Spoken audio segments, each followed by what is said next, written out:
రాష్ట్రంలో వైసీపీ ఓటమి తర్వాత తమ కార్యకర్తలకు అండగా నిలబడేందుకు ఒక్కరుగా నేతలు మీడియా ముందుకు వస్తున్నారు. ప్రస్తుతం ఈ గురించి మనతో మాట్లాడేందుకు రాప్తాడు తాజా మాజీ ఎమ్మెల్యే ప్రకాష్ రెడ్డి గారు ఉన్నారు. సార్, ఏం చెప్తారు ఈ రాష్ట్రంలో ఓటమికి మీ కార్యకర్తలు జరిగిన దాడులకు?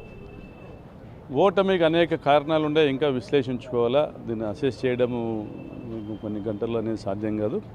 పార్టీ కూడా విశ్లేషిస్తూ ఉంది. ఎక్కడ లోటుపాట్లు జరిగాయని కూడా సమీక్షించుకుంటే తప్పనిసరిగా ఓటమి నుంచి పాఠాలు నేర్చుకోవాల్సిందే. భవిష్యత్తులో అవి రిపీట్ కాకుండా చూసుకోవాల్సిందే.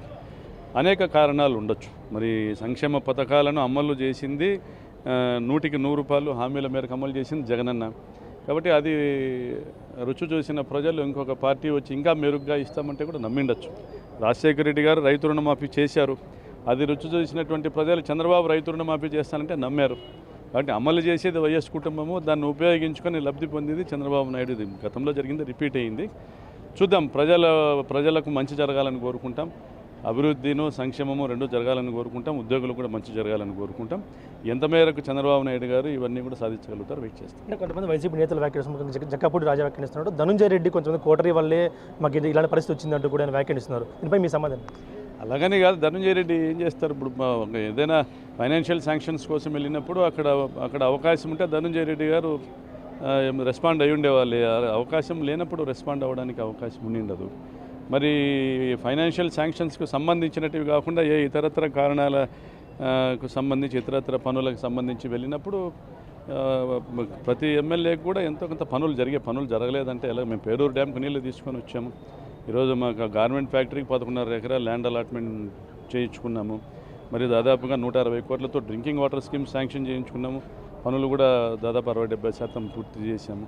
ఎన్నో అభివృద్ధి కార్యక్రమాలు చేసుకున్నాము. అలాగే రాజమండ్రిలో కూడా, రాజనగరంలో కూడా రాజా గారు మంచిగా డెవలప్మెంట్ చేశారు. చాలా బాగా డెవలప్మెంట్ చేశారు. 1000 ఇల్లు ఇచ్చారు, ఇళ్ల పట్టాలు ఇచ్చారు, అనేక డెవలప్మెంట్ యాక్టివిటీస్ చేశారు. బట్ ఓడిపోయినటువంటి నిరాశ నిస్పృహలకు మనం కారణాలు పూర్తిగా సమీక్షించుకోవాల్సిందే. ఒకరిని నిందించడం అయితే కాదు. కానీ మంచి దమ్మున్న నాయకుడు జగన్పూడి రాజా తప్పనిసరిగా మళ్ళీ భవిష్యత్తులో ఆయన మళ్ళీ అక్కడ నెగ్గుకొస్తారు. ఆ కుటుంబానికి అక్కడ మంచి ఫాలోయింగ్ తప్పనిసరిగా నెగ్గుకొస్తారు. రాయలసీమలో ఇంతటి దాదాపు 7 సీట్లు రావడంతో బలమైన పార్టీగా రాయలసీమలో ఉంది. కానీ 7 సీట్లు రావడంతో ఎలా బౌన్స్ బ్యాక్ ముందుకు ఎలా వెళ్ళబోతున్నారు సార్? ఈ ప్రజలే మా సైన్యము. ప్రజలకు చంద్రబాబు నాయుడు మంచి చేసినంత వరకు మేము కూడా స్వాగతిస్తాం కదా. మేము కూడా ఎందుకు వ్యతిరేకిస్తాం? చంద్రబాబు నాయుడు గారు ఇచ్చిన హామీలన్నీ నిలబెట్టుకున్నప్పుడు మేము కూడా స్వాగతిస్తాము. అనవసరమైన రాద్ధాంతం ఎందుకు చేస్తాము? ఆయన ఉద్యోగులకు ఇచ్చిన హామీలు నిలబెట్టుకుంటే ఉద్యోగులు ఆయన వెంట ఉంటారు. సంక్షేమ పథకాలు అందజేస్తే ప్రజలు ఆయన వెంట ఉంటారు.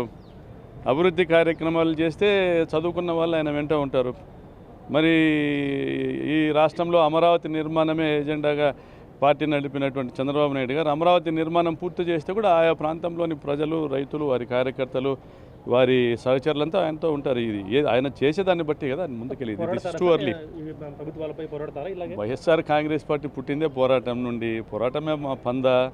తప్పనిసరిగా ప్రజల వెంట ఉంటాం, కార్యకర్తల వెంట ఉంటాం, అందరినీ కాపాడుకుంటూ ముందుకెళ్తాం.